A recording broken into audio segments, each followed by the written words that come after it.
Today, we will tell a story of Theodoric the Great, king of Ostrogoths, who ruled one of the most important kingdoms after the fall of Western Roman Empire, Ostrogothic kingdom. How did this barbarian king, called Rex in Latin, create a kingdom in Italy that lasted for more than 30 years in extremely turbulent times? Open your beer or glass of wine and prepare for a tale of ambition, bloodshed, murder, and fight for control and survival. Because I promise you, the story is great, full of surprises, and essential for understanding the history of Europe at the beginning of the Middle Ages. In today's video, I will reveal what exactly happened in 476 when Odoacer displaced Romulus Augustulus, last Western Roman emperor. I will reveal what happened to Odoacer afterwards, to spoil a little. Nothing particularly nice.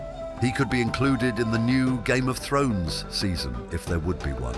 And I will tell you more stories from these turbulent times, especially stories with Theodoric the Great as the main character.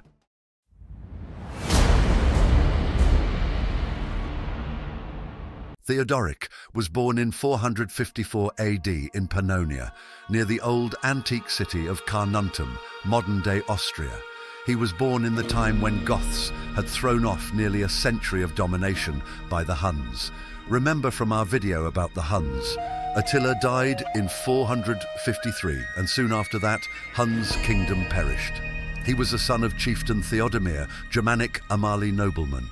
Amali were the leading dynasty of the Goths and became the royal house of the Ostrogoths later in the 5th century. Theodoric was sent to Constantinople as a hostage in 461, when his father Theodomir signed a treaty with Eastern Roman Emperor Leo I. He stayed in Constantinople until 469 and received classical education, at least from a barbaric point of view. He learned to read, write, and perform arithmetic. We will soon return to his journey.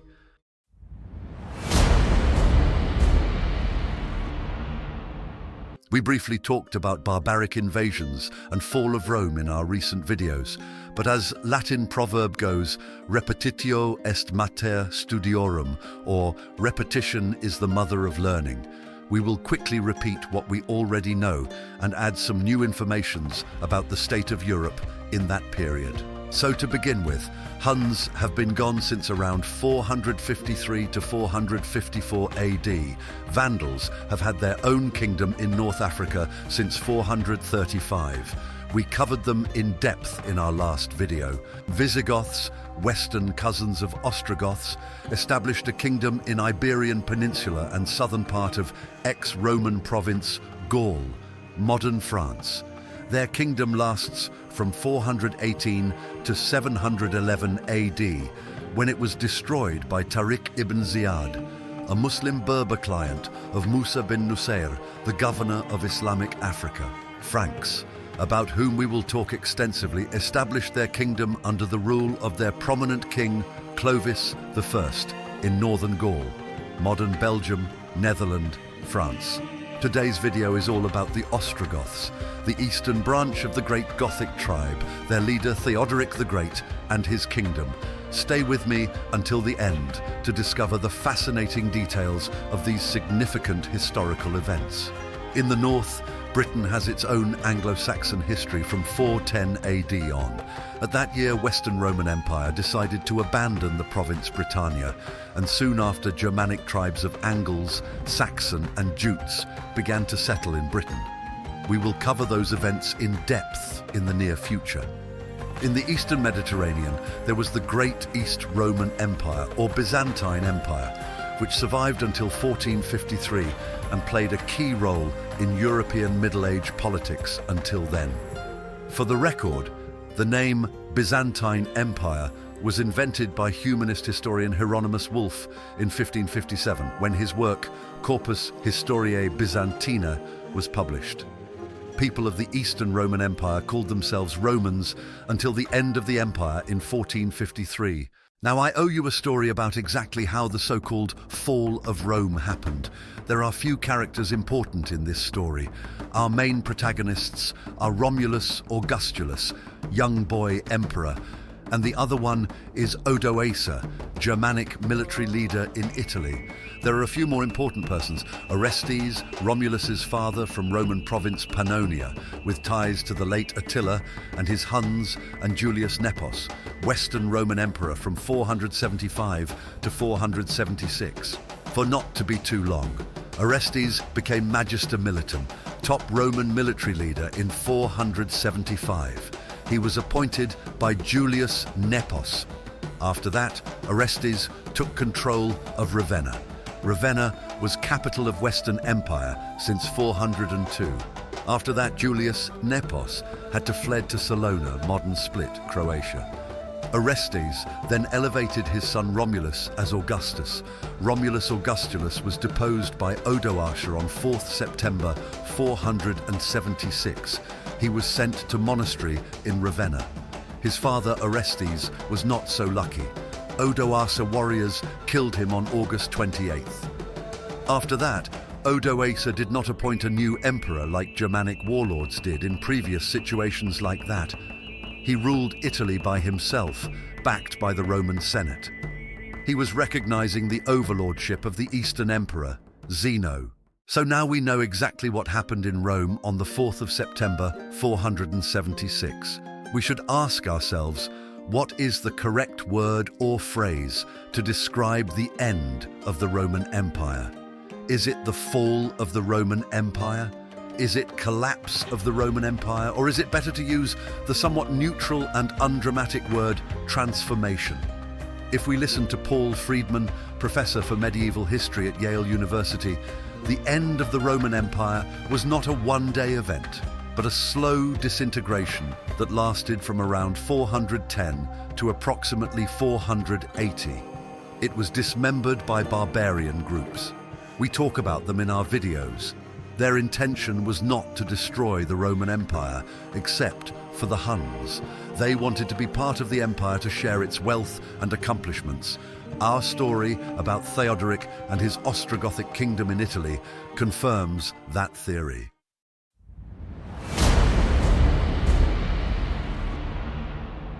Theodoric's father died in 471, and Theodoric became his successor, leading Goths around Balkan Peninsula to find a place to live.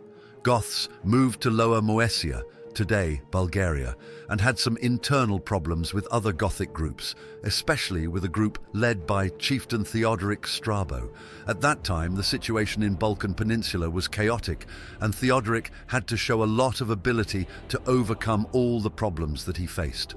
Theodoric had turbulent relations with the Eastern Roman Empire and its emperor Zeno. Zeno ruled in the Eastern Empire from 474 to 491. He gave him the title of patrician and the office of master of the soldiers, and even appointed him as consul in 484. But Theodoric was attacking Eastern Roman provinces on numerous occasions nonetheless. The big change in the life of Theodoric came in 488, when he was ordered by Zeno to attack Odoacer in Italy due to very tense relations between Odoacer and the Eastern Roman Empire. The war between Theodoric and Odoacer lasted until 493. It was bloody and took a great toll on people in the Odoacer kingdom. And now it is time to tell you a story about how Odoacer life finished. As I said, it was an event worthy of Game of Thrones. It was some kind of a red wedding. When Ostrogoths were unable to take Ravenna, two leaders agreed they would rule the kingdom together. There was a feast organized to honor that on the 15th of March, 493. And on 15th March, do you know who was killed on 15th March circa 500 years earlier? Julius Caesar in 44 BCE. 15th March in the Roman Empire was the day of Ide of March, the day associated with misfortune and doom. And that day was really doomed for Caesar, and 547 years later for great Odoacer, conqueror of Rome. It is said that on the feast, Theodoric killed him with his own hands, sliced him in half, but let's leave details alone, as they are bloody as hell. Theodoric went on to murder the dead man's wife and son and to massacre his followers remorselessly throughout northern Italy. After that, Theodoric ruled in Italy all but himself, and the stage is set for the story about the Ostrogothic kingdom, an important player in Europe at the beginning of the Middle Ages.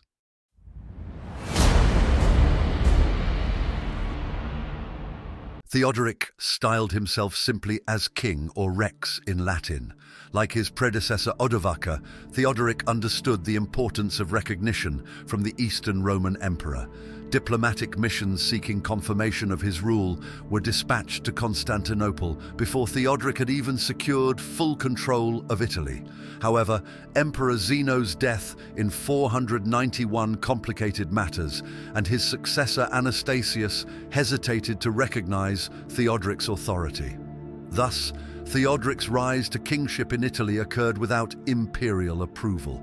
Only after extended negotiations in 498 did Anastasius finally acknowledge Theodoric's rule by returning the Ornamenta Palatii, symbolizing acceptance of Theodoric's independent reign over Italy.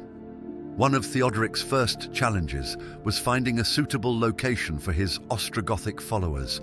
Rather than dispersing them widely across the Italian peninsula, he chose to settle them primarily in the north, around cities like Pavia, Ravenna, and Picenum. For 33 years, Ostrogoths and Romans coexisted relatively peacefully, despite notable cultural differences. The military remained firmly in the hands of the Ostrogoths, with Roman citizens largely excluded from army and officer roles. The Ostrogothic kingdom is often highlighted among the barbarian successor states for its uniquely Roman character. Theodoric's policies reflected a commitment to integrating the Goths into Roman political structures, striving for a unified rule over both Goths and Romans within the framework of Roman imperial traditions. As the ruler of Italy, Theodoric managed two governmental hubs, Ravenna, home to the imperial administration, and Rome, the seat of the Senate. Balancing the power and influence between these two centers required Theodoric's careful attention, a challenge faced by many of his predecessors as well.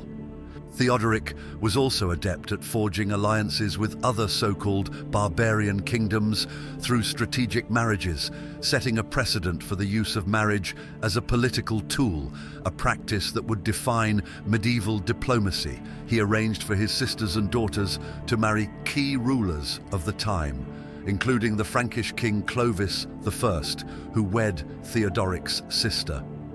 Between 504 and 505, Theodoric expanded his influence in the Balkans by defeating the Gepids and acquiring Pannonia. By 523, Theodoric's kingdom reached its zenith, stretching from the Atlantic to the Danube. However, his later reign was marred by the execution of the Roman scholar Boethius, an act Theodoric came to regret. Theodoric died in August 526 and was laid to rest in a grand tomb in Ravenna, which still stands today.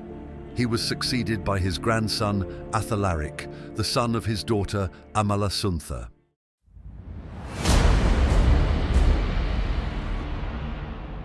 Boethius and Cassiodorus are two key figures in the preservations of classical learning from antique to the Middle Ages. Boethius, born in Rome in 480 into a wealthy patrician family, was probably one of the last persons in the West who knew Greek. For sure, he was the last person who tried to make Greek knowledge known to people who could only read in Latin. His goal was to translate all of Plato and Aristotle into Latin. His project was never completed because he was accused by Theodoric of conspiring with the Byzantine Empire to overthrow him. Before he was executed, aged 44, in 524, he was imprisoned for a year, and during that time he wrote his most important work, one of magnificent works of philosophy named Consolation of Philosophy. Cassiodorus, on the other side, lived to be 90. Cassiodorus was more oriented towards Latin learning. He was a religious figure like Boethius. Boethius wrote on Christian topics, but the Consolation of Philosophy was stoical work and has very little explicitly about Christianity. On the other side is one of the most important achievements of Cassiodorus, his idea that monks should copy manuscripts, according to Professor Paul Friedman from Yale. Cassiodorus thought that places where antique knowledge and culture should be preserved are monasteries. The praxis was then widely spread through Europe during the entire Middle Ages, although until the time of Cassiodorus monasteries were anti-intellectual institutions where you pray and you don't spend a lot of time reading, let alone copying, let alone thinking. The fate of Boethius showed the sort of duality of the barbarian patronage of culture. On the one hand, Theodoric tried to be as civilized as possible. He tried to unite late Roman and barbarian Ostrogothic ideology. On the other hand, he executed Boethius, which of course is not only barbarian praxis. We all know the fate of great Seneca, who was forced to commit suicide by Emperor Nero. So, the fate of the intellectuals in the Roman Empire is not necessarily so much better than the fate of intellectuals in barbarian kingdoms. The difference is that there were very few intellectuals in barbarian kingdoms. To conclude this chapter, we can easily state that Boethius and Cassiodorus are two of the smartest people of the 6th century, judging by what they wrote. Like Isidore of Seville is one of the smartest men of the 7th century, and Bede and Alcuin are the same in the 8th century. So the fact that both worked in the Ostrogothic kingdom underlines the fact of its importance for the early Middle Ages history.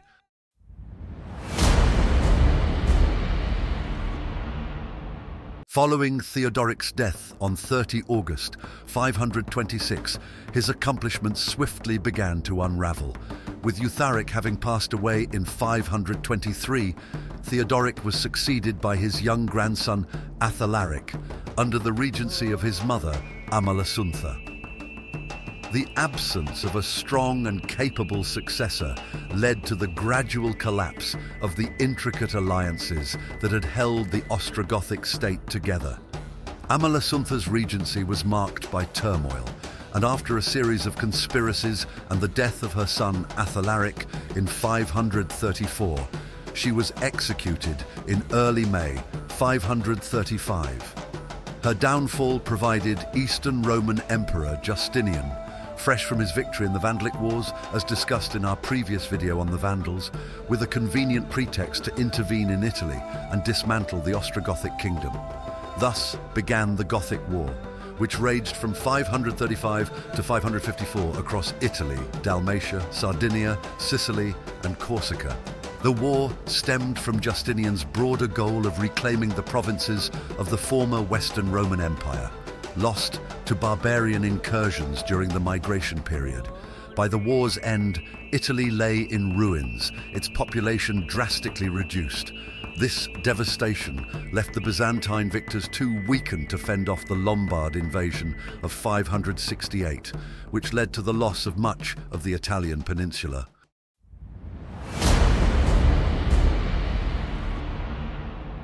Theodoric the Great, a ruler who rose from the ashes of Rome's collapse to forge a kingdom that balanced on the edge of two worlds. His vision of unity, blending Roman law with Gothic strength, burned brightly in an age of chaos. For 3 decades, his reign brought order, prosperity, and peace to Italy, a beacon of stability in a crumbling empire. Yet, like all great empires, it could not last. The weight of power, the forces of betrayal, and the inevitability of time would crush Theodoric's dream. But his legacy remains, a legacy of ambition and grandeur, remembered in the legends of Dietrich von Bern and immortalized in the monumental structures of Ravenna, still standing as a testament to the fragile balance between power and ruin in the post-Roman world. If this tale of Theodoric the Great, of ambition, triumph, and ultimate downfall moved you, make sure to like this video and subscribe to our Facebook group. Join us for more thrilling journeys through history's most defining moments, where warriors rise and kingdoms fall. And don't forget to let us know in the comments which historical figure or era should we explore next. Together, we'll uncover the stories that shaped our world.